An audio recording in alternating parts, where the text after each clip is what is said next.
If you wanted to customize a folder in the home screen on CMF Phone 2 Pro, all you need to do is simply press and hold your finger on the folder. And after that, you should be able to find the customize option. So let's go over here. And then in the case of the bigger folder, so if you have the folder enlarged, then you have 4 different folder styles. We can set it to default.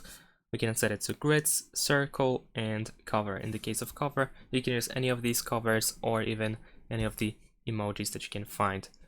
And let's say we're gonna go over here, and then we can use something like, let's say, this football icon.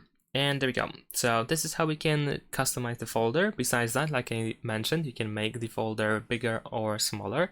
So you need to once again press and hold your finger in order to find minimize option or enlarge option.